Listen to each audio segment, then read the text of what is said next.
Oui, shalom, bien-aimés, recevez mes sincères salutations. Je suis le frère Méchac, nous sommes toujours dans notre marche, 40 jours pour une vie motivée par l'essentiel. Aujourd'hui, par la grâce de Dieu, nous sommes à notre deuxième jour. Retiens que le but principal de notre enseignement, c'est découvrir, c'est de savoir ce pourquoi Dieu nous a créés, pourquoi nous sommes sur cette terre. Amen. Le but de Dieu pour nous.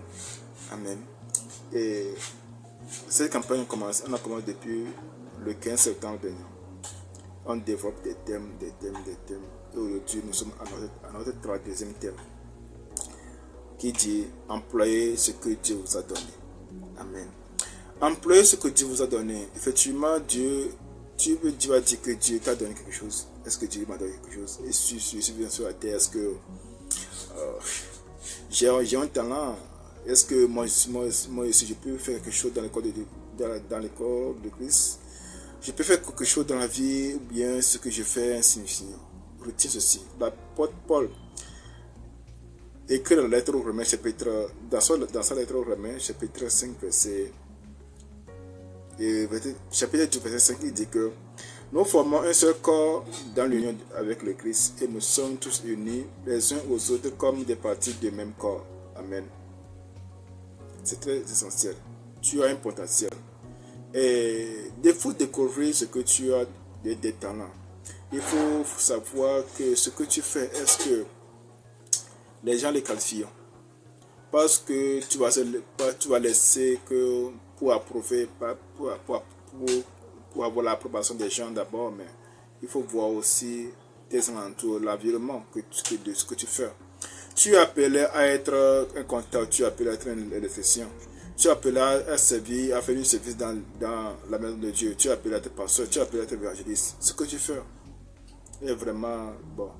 Et ce que tu fais est vers la prestation des autres. Dieu, des fois, utilise les gens, les hommes pour apprécier, pour nous confirmer ce que nous avons, pour confirmer le don, le talent que nous avons. Amen. Et Dieu a donné des talents, Dieu a donné des dons spirituels, a des capacités surnaturelles à nous et pour le servir. Effectivement, ce n'est pas pour nous-mêmes, c'est pour rendre le service. Et effectivement, il faut découvrir la forme de votre personnalité. Tu es qui? Tu fais quoi? Amen. Tu es qui pour Dieu? Qu'est-ce que tu as? Amen. Ce que tu as, il faut concentrer le don, le potentiel, ton appel. Il faut concentrer à exercer dans ton ministère. Tu es appelé à être chanteur, mais c'est toi qui veux toujours admirer les gens qui sont appelés à être intercesseurs, les gens qui sont appelés à être pasteur, avoir un père, pasteur, prophète. Mais ton domaine, c'est le chantre. C'est de prier à Dieu. C'est d'exercer ton métier et voir l'environnement que tu travailles aussi. Est-ce que c'est de Dieu? Les gens nous confirment le don que nous avons. On peut développer, tu peux faire quelque chose, tu veux faire un service, et puis on te dit, ah, monsieur, madame, mademoiselle, tu es appelé à faire tel. Tu as ce don, tu as cette capacité. Donc, fais tel. L'oratation de Dieu peut venir de la part des hommes aussi.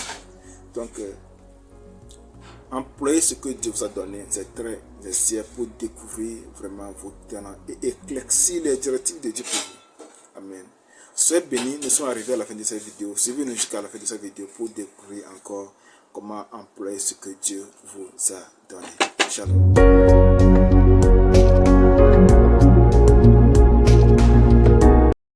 Amis, comment vous allez? Nous vous espérons bien portants dans le précieux nom du Seigneur Jésus-Christ. Alors, Aujourd'hui, 32e jour de notre marche dans la découverte de la raison pour laquelle nous sommes ici sur cette terre.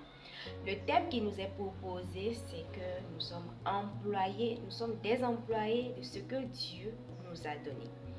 Bien-aimé, Dieu a le droit, Dieu mérite le meilleur de nous-mêmes en fait. Nous devons savoir, bien-aimé, que nous avons des capacités et des dons cachés que nous ignorons parce que nous n'avons jamais essayé de les pratiquer. Alors, je nous encourage donc à nous lancer dans des activités que nous n'avons jamais exercées auparavant. Quel que soit notre âge, je nous invite vraiment à essayer quelque chose de nouveau pour pouvoir découvrir le don caché en nous et le mettre au service de notre Créateur. N'essayons pas de découvrir nos forces avant de servir le Seigneur quelque part. Mettons-nous simplement au travail. C'est en nous engageant dans un ministère que nous allons découvrir nos dons, ce qui est caché en nous, et nous saurons vraiment dans quel domaine nous sommes doués. Essayons par exemple l'enseignement. Nous pouvons essayer de diriger, d'organiser, de jouer un instrument, de travailler avec les adolescents, bref, de faire un peu de tout pour pouvoir découvrir en fait le don qui est caché en nous. Et si nous n'y arrivons pas, nous devons en parler. Nous devons parler de nos expériences et non de nos échecs. Nous finirons par découvrir à travers tout cela le domaine dans lequel nous sommes plus efficaces. Nous devons tenir compte de l'orientation de notre cœur et notre manière d'être. Paul conseillait les gens en disant que chacun examine ses propres œuvres et alors il aura de quoi être fier par rapport à lui seul et non par comparaison avec les autres. Galates 6, verset 4. Posez-vous des questions. Qu'est-ce que je préfère faire? Quand est-ce que je me sens vivre pleinement? Lorsque je ne vois pas le temps passer, quelle activité suis-je en train de faire en fait? Qu'est-ce que j'aime faire à la routine ou le changement? Suis-je plutôt introverti ou extraverti? Une personne rationnelle ou intuitive?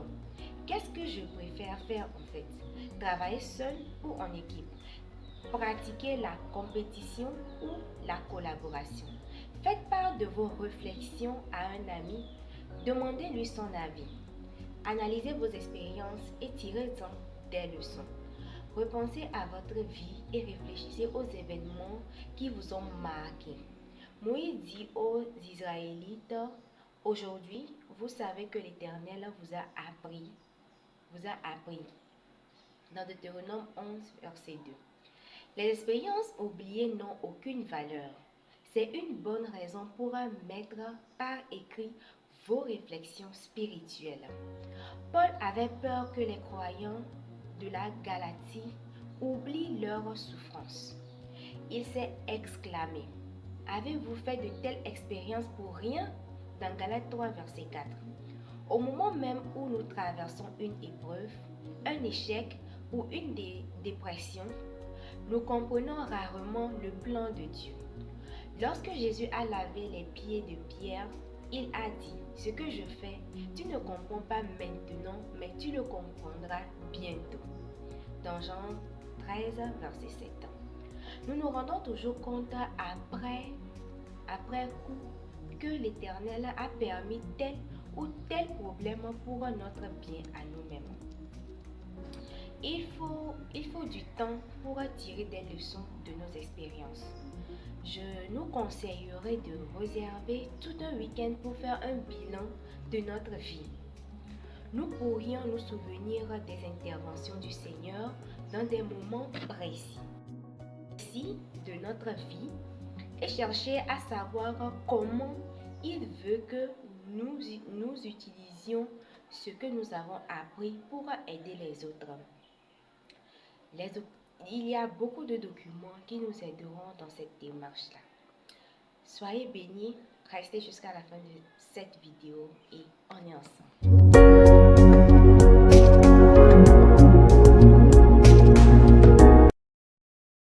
Hello, coucou les amis, comment vous allez? Vous espère bien? Moi de mon côté, pas mal, je rends continuellement grâce à Dieu. C'est encore avec le frère Jean du mouvement J'aime Togo, jeune étudiant motivé par l'essentiel. Suite à notre campagne de 40 jours d'enseignement des prières, nous continuons, nous poursuivons et nous croyons que le Seigneur est de notre côté et il nous bénira davantage. Aujourd'hui, nous sommes là encore pour continuer et poursuivre nos enseignements de 40 jours d'enseignement et de prière. Aujourd'hui, nous allons encore parler d'un thème aussi capital que les autres et que Dieu a mis sur le cœur de partager avec vous et que nous tous nous encourageons aussi dans le Seigneur pour que nous avancions.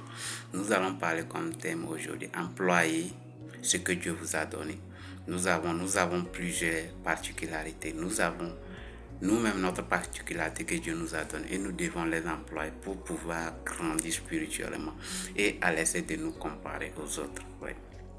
Nous allons tirer comme sous-thème ici, accepter ce que Dieu vous donne. Accepter ce que Dieu vous donne. Vous dire que Dieu nous a créés à son image. Il nous a créés à son image et il nous a créés aussi hommes et femmes. Il nous a créés aussi hommes et femmes. Il nous a créés aussi différentes personnalités. Ma personnalité n'est pas toi ta personnalité n'est pas la personnalité de l'autre. Il n'y a aucune ressemblance entre nous.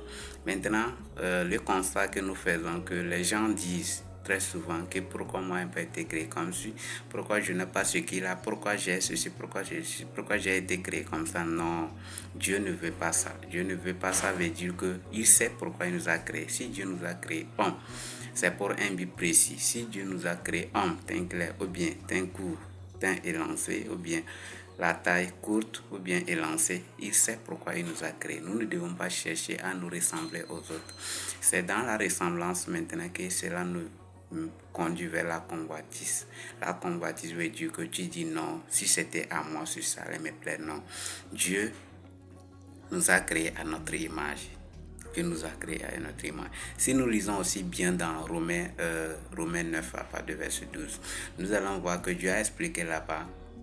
La Bible nous dit là-bas clairement que Dieu a mis chacun à sa ressemblance, chacun à sa manière, à sa personnalité. Si nous voyons, et il donne aussi l'exemple de l'argile. Le potier est le maître de l'argile, mais l'argile ne dira pas au potier pourquoi tu m'as façonné ainsi, pourquoi tu ne m'as pas façonné comme l'autre, pourquoi tu ne m'as pas mis à la taille de l'autre. Le potier lui-même, il sait pourquoi il a fait ça. Il a chaque argile a son rôle, ça cause ça il a formé aussi. Si nous voyons aussi l'exemple de Paul, Paul a constaté aussitôt qu'il était créé, il était fait pour le ministère de Dieu et non pour autre chose. À cause ça, il s'est concentré sur l'évangile de la prospérité et l'évangile de la vie. Paul savait qu'il était là pour montrer les chrétiens la voie qu'ils devaient suivre. Bien avant qu'il était persécuté, mais quand il a rencontré sa vraie homme, sa vraie personnalité, il a accepté marcher selon le Seigneur pour que le Seigneur lui montre aussi la voie.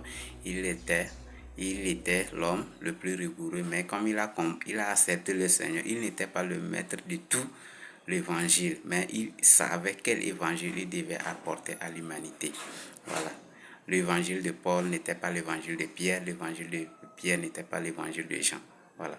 Paul a prêché selon le cœur de Dieu, selon le cœur de Dieu, veut dire qu'il a compris dans la particularité que le Seigneur lui a mis. Et il s'est concentré sur cela et Dieu lui a guidé. Si nous lisons aussi bien dans Genèse, nous allons comprendre aussi que chacun a sa personnalité et Dieu nous a créés aussi comme il le voudra. Merci beaucoup et à bientôt.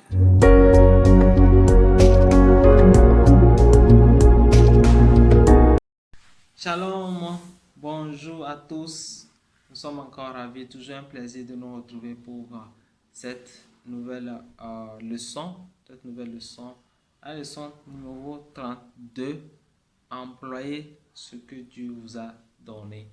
Employez ce que Dieu vous a donné. Donc nous avons parlé déjà des forces spirituelles, de l'orientation du cœur. Maintenant nous allons commencer par aborder la manière d'être. Nous allons parler des forces spirituelles, de l'orientation du cœur, des ressources. Voilà, au chapitre précédent, nous allons parler des ressources et aujourd'hui, nous allons entrer un peu dans notre manière d'être. Quand on parle de manière d'être, on parle aussi de la personnalité. Et donc, je vais continuer en disant que nous devons développer la forme de notre personnalité. Nous devons développer ce que Dieu nous donne. Nous avons le mandat de développer notre personnalité. La parabole des talents racontée par Jésus montre que Dieu s'attend à ce que nous tirions le maximum de ce qu'il nous donne. C'est très important. Dieu s'attend à cela. Nous devons développer nos dons et nos aptitudes, garder notre cœur brûlant, former notre caractère, notre personnalité et faire des expériences afin d'être de plus en plus efficaces dans notre service. Voilà, si Dieu vous a appelé dans le domaine du sport, vous devez vraiment faire des exercices pour être le meilleur athlète dans votre domaine. Si Dieu vous a appelé dans le domaine de la musique, vous devez faire des exercices, approfondir votre talent et tailler de plus en plus votre don pour que ce soit plus pointu en fait. D'accord? Donc c'est très important. Dans 2 Timothée 1 verset 6, la Bible dit: maintiens en vie le don que Dieu t'a accordé. Donc maintien en vie, ça veut dire que notre responsabilité c'est de maintenir en vie cette don-là que Dieu nous donne. Si vous ne vous entraînez pas, vos muscles faibliront et finiront par être vraiment, par ne pas vous servir à grand chose. De même, si nous n'utilisons pas les capacités, les forces que Dieu nous a données, nous finirons par les perdre. Jésus a enseigné la parabole des talents pour souligner ce point. En parlant du serviteur qui n'avait pas employé son bien, le maître dit: ôtez-lui donc le talent et donnez-le à celui qui a les 10 talents. Matthieu 25, verset 28. Donc si nous n'employons pas ce qui nous a été donné, nous finirons par le perdre. Mais si nous l'utilisons, Dieu le fera fructifier. Voilà, c'est Dieu qui va le faire fructifier si nous prenons l'engagement de le travailler. Donc, quels que soient vos dons, vous pouvez les faire fructifier et les développer en les mettant en pratique. Et si vous enseignez, par exemple, vous pouvez devenir un bon enseignant en étudiant, en écoutant les réactions de vos élèves, en apprenant aussi des autres. Voilà, en écoutant les autres. En écoutant les autres, vous allez apprendre des différentes formes et de différentes manières d'enseigner. Donc, avec le temps, en le faisant, vous allez devenir un excellent enseignant. Donc, la Bible nous conseille dans 2 Timothée 2, verset 15: efforce-toi de te présenter devant Dieu comme un homme qui a fait ses preuves, un ouvrier qui n'a pas à rougir. Un homme qui a fait ses preuves, un ouvrier qui n'a pas à rougir. Ça veut dire que vraiment nous sommes appelés à vraiment aiguiser nos talents. Au ciel, nous allons servir le Seigneur pour toujours. Préparons-nous dès maintenant à ce service éternel en nous entraînant.